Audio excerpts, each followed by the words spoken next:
Aqueles que estão nos acompanhando já há algum tempo sabem que estamos fazendo nesses últimos domingos reflexões a respeito do livro do Miroslav Volf, um teólogo croata, que se chama Exclusão e Abraço.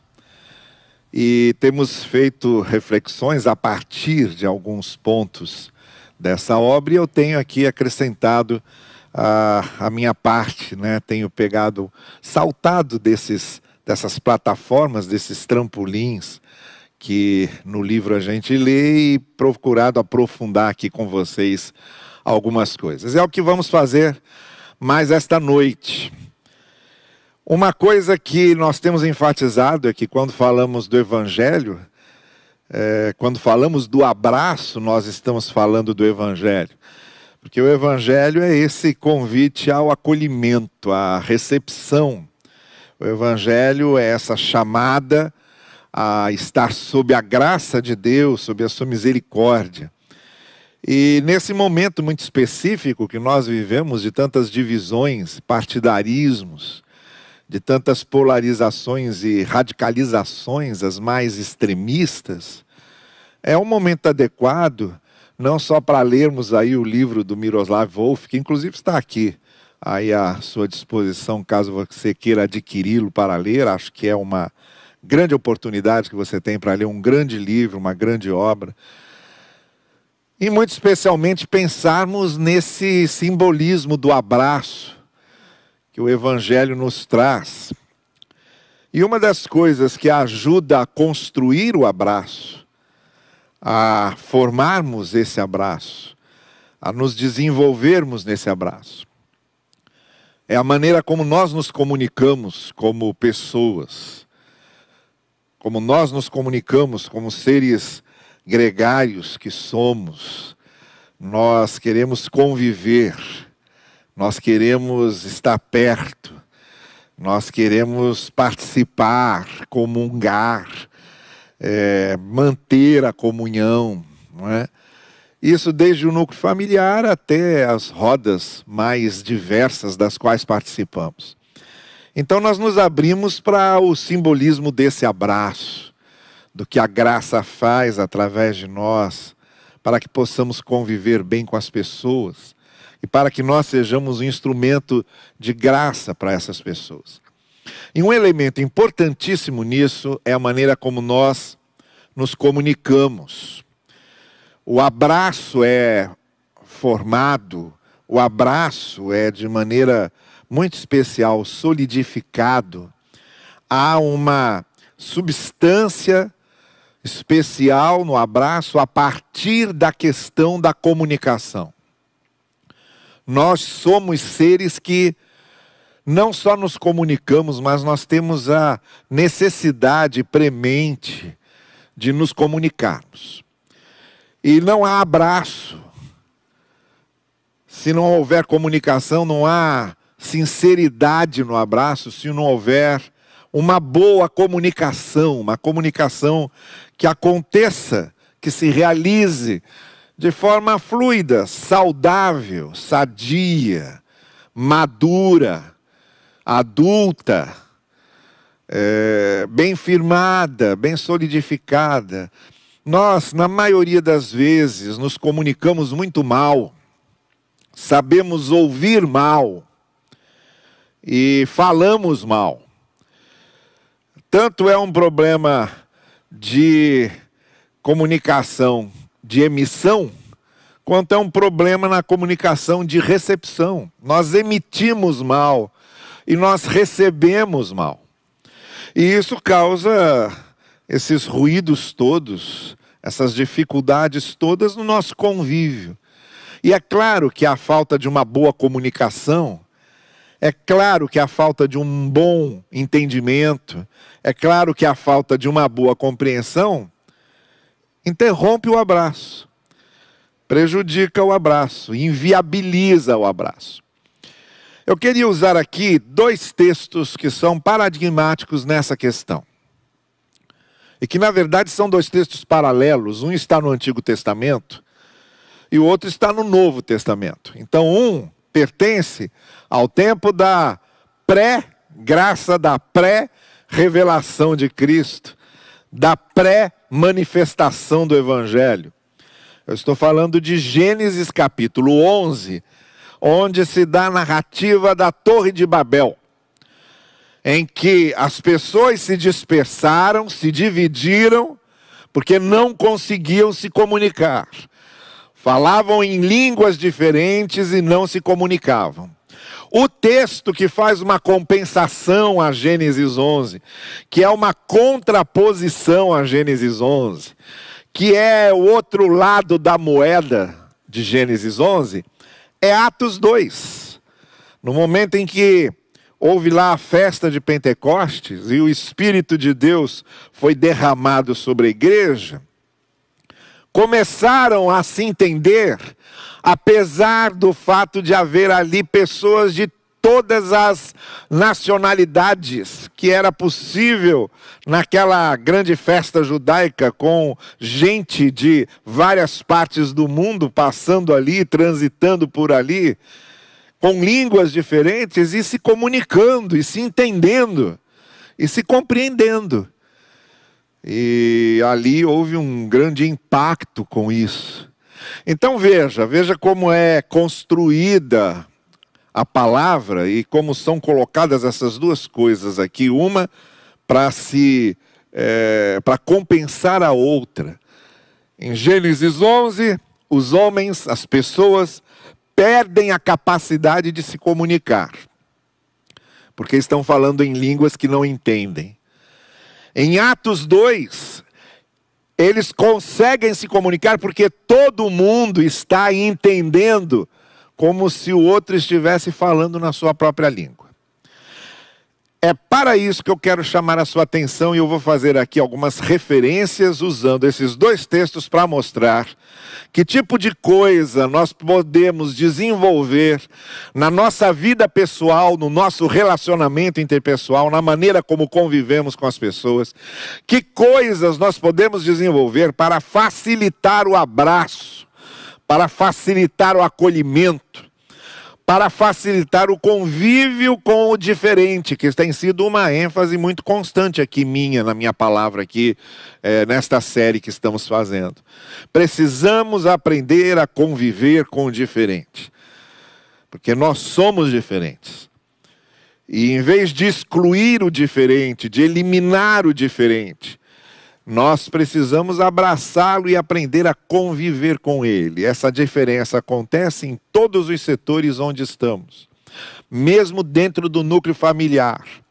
Irmãos que nascem do mesmo ventre, que vêm do mesmo pai, da mesma mãe, que têm a mesma organização genética, às vezes são tremendamente diferentes no seu temperamento, na sua aparência, na sua maneira de ser, na sua visão de mundo, nos seus gostos. Ora, se isso acontece no núcleo familiar, em que lá a gente precisa começar a conviver com essas diferenças, acontece também na igreja, na comunidade de fé. Quando o apóstolo Paulo usa a imagem do corpo de Cristo, ele está falando, há uma unidade básica, mas essa unidade não é uniformidade. Cada membro do corpo tem um propósito, cada membro do corpo tem uma identidade, cada membro do corpo tem uma função, cada membro do corpo tem um jeito de ser. Então esse conviver com o diferente, na simbolização do abraço que o Evangelho nos mostra, começa aqui, na boa comunicação. Na maneira como nós conseguimos superar Babel e chegamos a Pentecostes. O nosso objetivo, no nosso convívio com as pessoas, é sempre superar Babel, sair de Babel, daquela comunicação truncada, difícil, para Pentecostes. Nós precisamos deixar a comunicação de Babel e passar a ter a comunicação do Pentecostes, em que nós nos compreendemos, e porque nós nos compreendemos, nós podemos nos abraçar mais facilmente e podemos mais facilmente conviver com o outro. Então eu quero pedir a sua atenção para mostrar alguma coisa para você nesses dois textos, tanto de Gênesis 11, onde acontece o problema, as pessoas se dividem e não conseguem mais se comunicar, que é a narrativa da Torre de Babel, e a narrativa de Pentecostes, quando começam a se compreender, não é? Mas eu quero ainda abrir um parêntese aqui, fazer uma advertência para você. As pessoas que já me ouvem há muito tempo, que já me conhecem, não é? Que são, de certa forma, íntimas aqui do meu método de pregação, do meu método de interpretação das Escrituras, da minha hermenêutica, já sabem disso. Eu tenho repetido aqui e tenho mostrado isso nas minhas mensagens. A nossa maneira aqui de interpretar as Escrituras não é ficar muito preocupado com a literalidade do texto, com a historicidade do texto, mas é procurar ver o simbolismo dessa narrativa, o que está por trás dos símbolos dessa narrativa.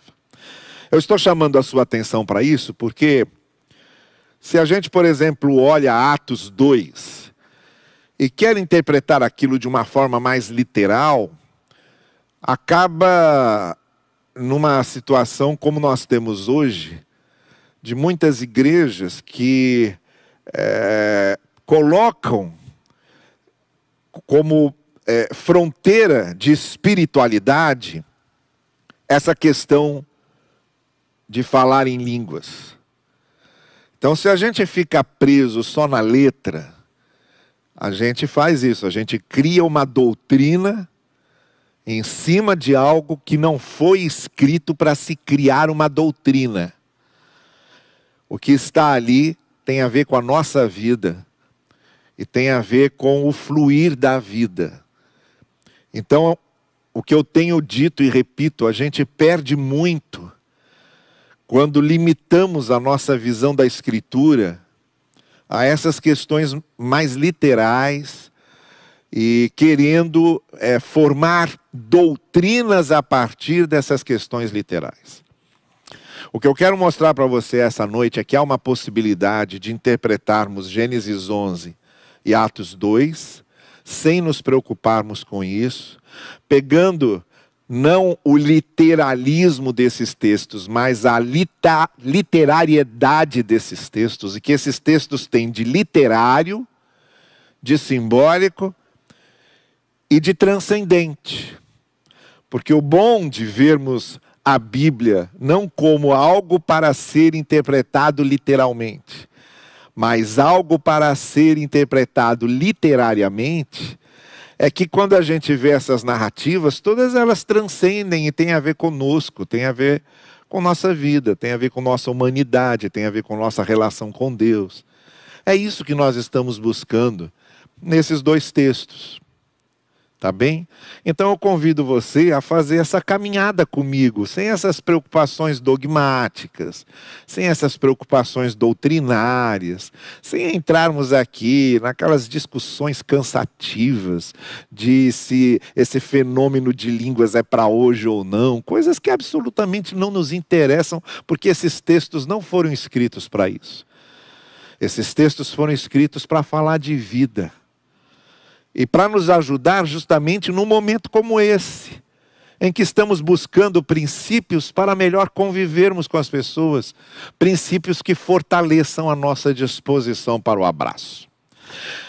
Fecha o parênteses, está bem? Explicado isso, vamos fazer essa caminhada literária.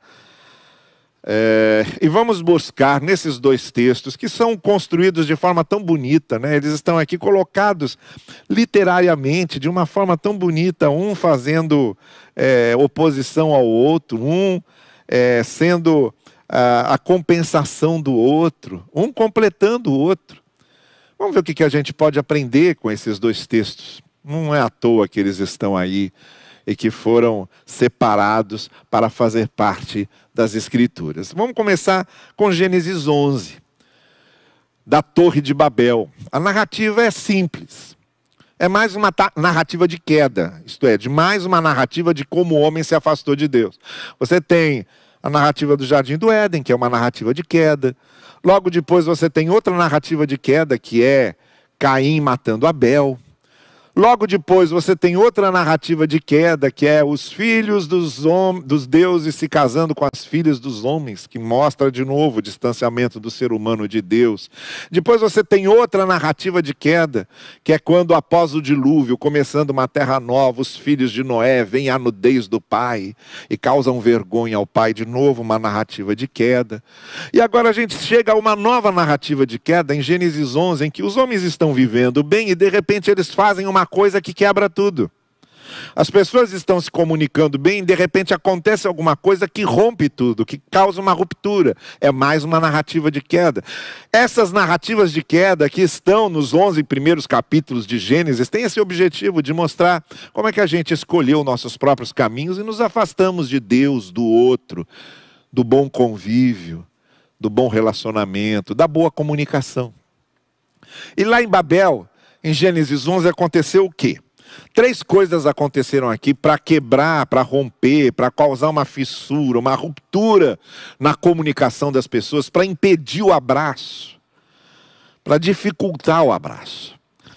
A primeira coisa está narrada lá no início do capítulo 11 de Gênesis, quando diz que esses homens que eram nômades encontraram uma planície em Sinear e ali se fixaram. Eu quero chamar a sua atenção primeiro para isso. Ali eles se fixaram, pararam, eram nômades, viviam do trânsito, viviam se locomovendo. Pararam e fincaram raízes ali, e ali eles paralisaram. Ali eles se fixaram. É essa a expressão que está aqui.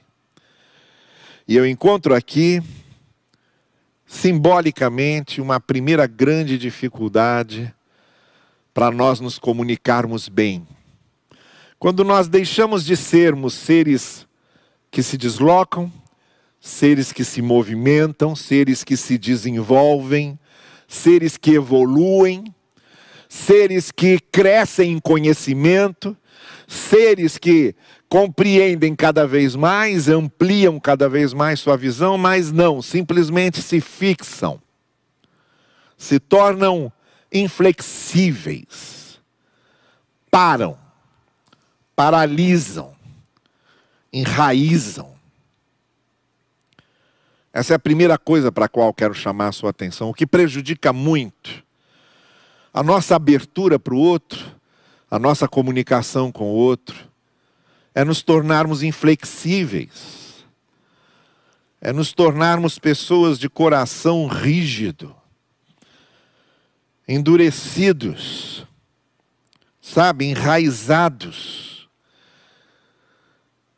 Nós não aprendemos nada novo, nós não nos movemos, a gente não se abre para o outro, somos fechados em nós mesmos. Nos tornamos inacessíveis. O grande problema daquelas pessoas começou exatamente porque elas se fixaram. E quando se fixaram, quando se enraizaram ali, elas deixaram de andar, deixaram de se locomover, ficaram olhando para seus próprios umbigos, começaram a olhar para suas próprias realidades sem se abrir para o outro, e ali resolveram fazer uma torre que chegasse aos céus, e a gente daqui a pouco chega lá. Mas a primeira coisa que eu quero destacar é isso. Comunicação não funciona se nós somos inflexíveis, se somos radicais, se somos enrijecidos, se nosso coração é seco, implacável, se nós somos pessoas que se fecham, cravados e encalhados, sem mudar em nada, sem acompanhar nada, sem refletirmos. Nós vamos nos isolando, nós vamos interrompendo a nossa comunicação. Cada vez que ficarmos olhando para as nossas próprias raízes, ficarmos fixos, sem nos movermos em direção ao outro, olharmos só para os nossos próprios interesses, para os nossos próprios umbigos, cada vez que isso acontece, a comunicação não se realiza. Essa é a primeira coisa que eu queria chamar a sua atenção. A segunda coisa que fez com que a comunicação daqueles homens se rompessem vem logo depois. Eles resolvem construir então uma torre, estão lá parados, fixados, tornam-se inflexíveis e começam a pensar em coisas que não deviam pensar. Uma delas é construir uma torre que chegasse até Deus. Mas o que eles querem com essa torre? Assim nosso nome será famoso. Então agora eles estão com projetos, com planos que têm a ver apenas com a arrogância, que têm a ver apenas com a vaidade. Vamos fazer aqui uma grande torre, que seja um espetáculo, que seja estupenda, que seja a maior torre do mundo, que chegue aos céus, e a gente vai ficar famoso. Vão nos venerar, vão nos admirar. A motivação, que eu quero que você perceba, é que a motivação deles para aquilo era só a vaidade, só o orgulho, só a arrogância. E é essa segunda coisa que impede, rompe qualquer tipo de comunicação. É quando as nossas motivações são vaidosas, são orgulhosas, são arrogantes. Não existe comunicação em cima de sentimentos de arrogância. Quando nós queremos mostrar a nossa razão, queremos mostrar a nossa ideia, queremos mostrar a nossa visão apenas, sem ouvir os outros, sem tentar compreender a visão e o mundo do outro. Quando nós somos movidos por esses sentimentos de arrogância de que eu sou o grande certo, eu tenho sempre razão. Quando eu sou movido por esse sentimento de vaidade, de querer que se reverenciem e se dobrem a mim e ao que sou, ao que penso, ao meu jeito, ao meu credo, ou seja lá o que for, quando isso acontece, eu estou rompendo a minha comunicação. Nenhuma comunicação em família, de amigos, de vizinhos, de colegas de trabalho, ou na comunidade de fé, nenhuma comunicação sobrevive quando parte de motivações de arrogância, de vaidade e de orgulho. Essa foi a segunda coisa que fez com que aquelas pessoas não se compreendessem mais.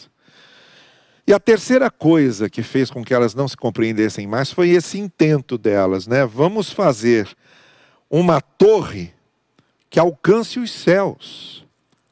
Isto é, eles queriam tomar o lugar de Deus. Eles queriam chegar a Deus por seus próprios recursos. Eles queriam mostrar que eles eram tão grandes quanto Deus, a ponto de chegar aos céus de Deus. Por isso que um pouco mais adiante, o Senhor vai dizer assim: eles são um só povo, falam uma só língua, mas agora começaram a construir isso. Em breve nada poderá impedir o que planejam fazer. Venham, desçamos e confundamos a língua que falem, para que não se entendam mais. Por quê? Porque esse sentimento de domínio do outro, ora, eles queriam ocupar o lugar de Deus, chegar aos céus. Queriam só dominar. Esse sentimento de querer dominar o outro, quando eu quero dominar o outro, eu não tenho como me comunicar com ele. Quando eu quero me impor ao outro, eu não tenho como me comunicar com ele. Não dá certo. O abraço jamais vai acontecer nessas imposições. É interessante como Deus diz assim: em breve nada poderá impedir o que planejam fazer. Eles querem esse poder, eles querem esse domínio, eles não querem só chegar aos céus, eles querem ser o seu próprio Deus. Tudo isso está naquele sentimento que foi rompendo a capacidade daquelas pessoas de se comunicarem. Como é que a gente pode conviver bem com a esposa da gente se a gente quer dominá-la, usá-la como um objeto? Como é que quer conviver bem com os filhos da gente se a gente quer só dominá-los? Se a gente quer só usá-los como objetos, às vezes, para realizar nossas próprias frustrações? Como é que a gente vai conviver bem com o outro se nós queremos impor sempre o nosso domínio. Não tem como isso dar certo. Eu acho que é aqui, nesse texto, que nascem os imperialismos. As nações imperialistas que querem dominar sobre as outras, são essas nações que constroem essas torres que querem chegar aos céus. E vão dominando outros povos, oprimindo outros povos, expandindo seus imperialismos sobre outros povos. Como tem acontecido ao longo da história toda. Em nenhum momento da história nós vivemos sem esses grandes impérios querendo dominar tudo. Se impor sobre tudo. Isso é a síndrome de Lúcifer. Isso é repetir o desejo de Lúcifer de ser igual a Deus. E todos nós, quando nos deixamos encher por esse sentimento de domínio dos outros, estamos tendo essa síndrome de Lúcifer, de querer chegar aos céus por nossos próprios recursos e sermos iguais a Deus. Foi isso que aconteceu lá. Foi isso que derrubou aquela gente. Foi isso que fez com que eles não conseguissem mais se compreender e se comunicar. E é isso que pode acontecer com a gente. Se a gente se torna fixo, inflexível, rígido, radical, a gente não se comunica. Se a gente é movido por sentimentos de arrogância, de vaidade, de orgulho, a gente não consegue boa comunicação, bom convívio, bom relacionamento com ninguém. E se a gente tem esse desejo do domínio do outro, da opressão do outro, de chegarmos aos céus, de sermos iguais a Deus e de termos esse sentimento de Lúcifer em nós, também a gente não consegue se comunicar. Não consegue conviver, não consegue abraçar. Estamos fazendo torres de Babéis. Babel é uma palavra que significa confusão. E aí a gente não consegue se comunicar, fica essa torre da confusão. Nós vivemos numa sociedade de Babel, que não consegue se comunicar. Às vezes temos famílias de Babel, que não conseguem se comunicar. Às vezes são casamentos de Babel, que não conseguem se comunicar. Às vezes são igrejas de Babel, que não conseguem se comunicar. Às vezes é um país de Babel, que não consegue se comunicar. E esses são os motivos que nos levam a essas rupturas. Mas vamos agora ao contratexto. Isto é, aquele outro texto que está lá para compensar esse, para ser uma resposta a esse, que é o movimento contrário. Aqui nesse texto de Gênesis 11, o movimento é da separação, da dispersão, da incomunicabilidade, da impossibilidade do abraço, de cada um falar uma língua e se separar. Mas quando a gente chega em Atos 2, se dá um movimento contrário. Aqui você tem todo mundo de um mesmo lugar, falando a mesma língua, que se separa e não consegue se compreender. Em Atos 2, você tem gente de vários lugares, falando várias línguas, mas que ali, naquele momento, quando o Espírito de Deus é derramado, eles conseguem se entender e conseguem se compreender. Entende? É o caminho contrário. É a compensação do que aconteceu em Gênesis. Eu queria chamar a sua atenção para o que aconteceu lá, em Atos 2, que vem justamente se contrapor a essas três coisas que inviabilizam a comunicação. Nós temos outras três coisas que reatam a comunicação, que reconciliam, que aproximam. Três coisas que viabilizam o abraço. Vamos lá ver. A primeira coisa que nós percebemos aqui em Atos 2 é que o Espírito de Deus, diz o texto do capítulo 2 de Atos, de repente veio do céu um som com um vento muito forte, encheu toda a casa na qual estavam assentados.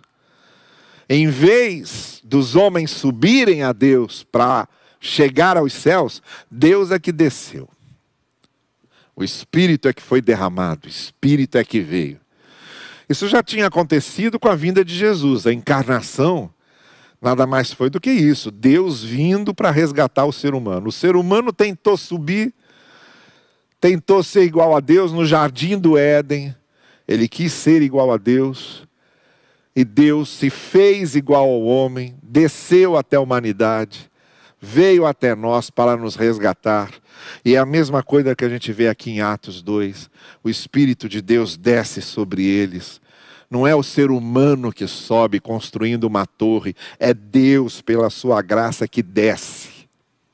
Aqui começa o nosso convívio, aqui começa o abraço, quando a gente reconhece isso, que em vez da gente ter recursos para subir, e não temos, nós não temos recursos para ir aos céus, para subir até Deus, Deus desceu.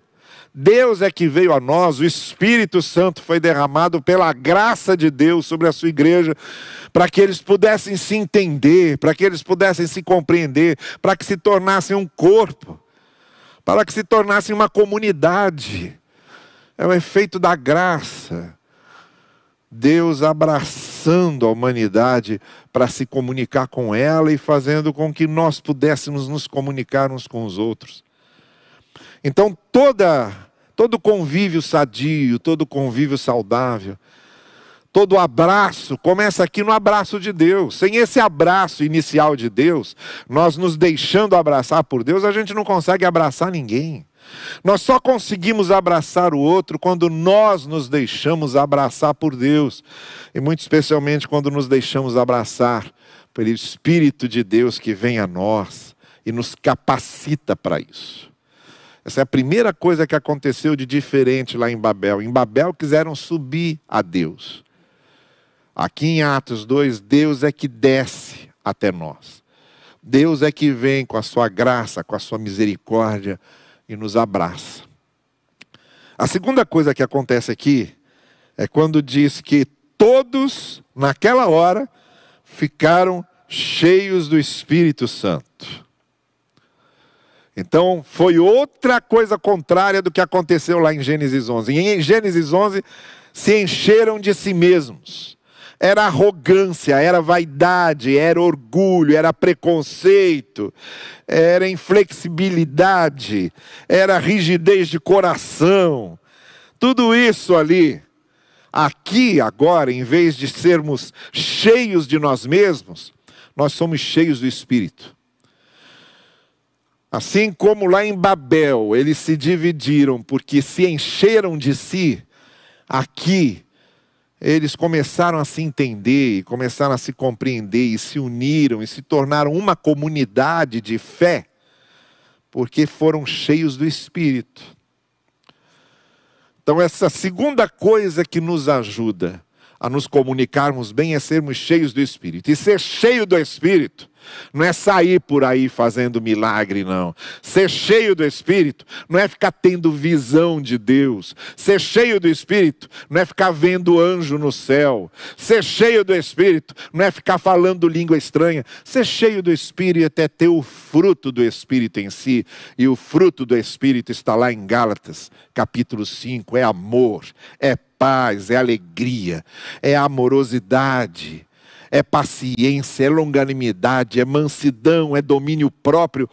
São as bem-aventuranças, é a humildade, é o espírito pacificador, é a mansidão, é a justiça, é a misericórdia, é a pureza de coração. Isso é ser cheio do Espírito. Eles foram cheios do Espírito porque o Espírito passou a habitar neles, e o sinal de que o Espírito habita em nós é termos o fruto do Espírito, e o fruto do Espírito é ético. O fruto do Espírito é a virtude. Eu só tenho o Espírito Santo quando eu sei amar, quando eu sei ser longânimo, quando eu sei ser paciente, quando eu sei ser manso, quando eu sei ser justo, quando eu sei ser misericordioso, quando eu sei ser terno, quando eu tenho domínio próprio. Isso é ser cheio do Espírito.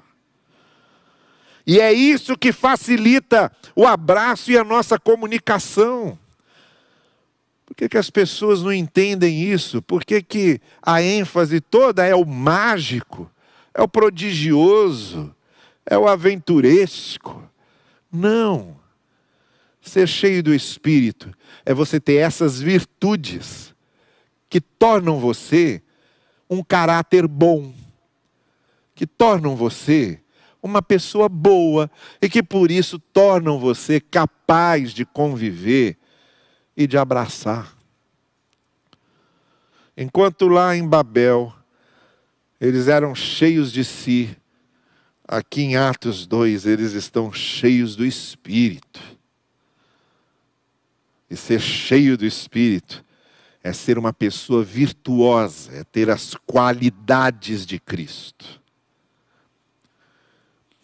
Isso é que é ser cheio do Espírito. E isso é que promove um convívio bom e saudável entre nós. E isso é que nos equipa para o abraço. E a terceira e última coisa que a gente vê é o seguinte: começaram a falar em outras línguas conforme o Espírito os capacitava, mas o milagre não estava aqui. O milagre estava mais adiante. Ouvindo o som, ajuntou-se ali a multidão que ficou perplexa, pois cada um os ouvia falar em sua própria língua. Esse que foi o milagre. Eles se entenderem. O milagre não estava no falar, o milagre estava no ouvir. Eles começaram a entender o que estavam dizendo na sua própria língua. O foco não é em que língua eu falo. O foco é em que língua eu escuto. Eu escuto na minha língua, eu sou compreendido porque eu consigo me fazer entender pelo outro. E o outro é compreendido porque eu faço com que ele seja compreendido por mim. Isso é comunicação, isso é convívio. Esse é o milagre. E assim como lá em Babel, eles se tornaram impossíveis para o convívio e a comunicação, aqui em Pentecostes, começaram a se entender. Cada um ouvindo na sua própria língua. Olha que coisa maravilhosa. Na família, todo mundo conseguia se entender em vez de ficar aquela coisa babelesca. Numa igreja, começarmos a entender o outro. O outro fala lá e a gente está entendendo aqui como se fosse a nossa língua, porque há compreensão, está aqui o milagre. Eu consigo entender, eu consigo compreender, isso é comunicação. Comunicação é muito mais conseguir compreender o outro do que conseguir se expressar. Essa é a grande ênfase que esse texto está nos dando aqui. A mensagem foi compreendida por todos. O que Lucas queria mostrar em Atos, como ele já tinha mostrado no Evangelho, Lucas escreveu o terceiro Evangelho e escreveu Atos. E Lucas era um gentil, ele não era judeu, e ele queria mostrar que o Evangelho veio para todo mundo. Por isso ele fez questão de narrar isso que está em Atos 2, para mostrar que o Evangelho é para todas as línguas, que o Evangelho é universal. Não é para ficar fazendo categoria de espiritualidade de quem tem o Espírito Santo porque fala essa ou aquela língua. É para mostrar que o Evangelho é para todos. Esse foi o objetivo de Lucas, é por isso que esse texto está aqui. Esse texto está aqui é para nos unir e nos fazer comunicar bem e não para nos separar. Então a gente tem aqui esses dois momentos, o momento de Babel e o momento de Pentecostes. No momento de Babel, aquilo ali se tornou a torre da confusão, o mundo da confusão, porque eles eram fixos, rígidos, inflexíveis, porque eram motivados pela arrogância e pela vaidade, e porque eles queriam estar no lugar de Deus, queriam dominar e oprimir o outro. Ali não tinha como se comunicar, ninguém mais se entendia ali. Aqui em Pentecostes se deu o contrário. Aqui, em vez de estarem fixos, enrijecidos, eles estavam aqui abertos ao Espírito. Em vez de estarem cheios de si, estavam cheios do Espírito. Em vez de quererem subir até Deus, Deus é que desceu até eles. Essa experiência com a graça nos torna abertos ao outro e ao abraço. E finalmente, nós temos aqui o dom, o milagre de conseguirem se compreender. Por isso conseguiam conviver bem. Por isso havia unidade Era a igreja que estava nascendo. A igreja nasceu em cima da capacidade de se compreender dada pelo Espírito. A igreja nasceu não em cima do mar vermelho que se abriu, não em cima da multiplicação dos pães. A igreja se abriu em cima da capacidade que nos foi dada pelo Espírito de convivermos com o outro. Foi aqui que a igreja nasceu. Nessa capacidade que o Espírito nos deu de sermos comunidade, de convivermos e de nos abraçarmos. É aí que nasce a igreja. Agora eu queria encerrar só dizendo a você uma coisa. Na essência de tudo isso, na fonte de tudo isso, está lá João capítulo 1 dizendo que Jesus era a palavra. Jesus foi a grande comunicação de Deus nos transmitindo a sua graça, porque Jesus era a palavra de Deus, a comunicação de Deus que chegou a nós. Nós nos tornamos capazes de nos comunicar com o outro. Lá em Gênesis houve o silêncio total.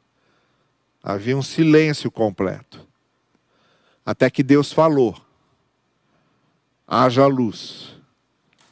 E depois que Deus falou, depois que a palavra de Deus se manifestou, surgiram todas as coisas. Aqui em João 1 também tem um silêncio completo. Porque o último profeta foi Malaquias. Foram 400 anos de silêncio até que Deus disse de novo: haja luz. E Jesus veio: eu sou a luz. E de novo a palavra de Deus foi dita, só que agora com uma diferença. Lá em Gênesis a palavra foi só dita. Aqui a palavra se encarnou. E é isso que João está dizendo no capítulo 1. A palavra de Deus se fez carne. Então Jesus é essa palavra de Deus que vem a nós, que transforma a nossa vida. E nos faz capazes do abraço.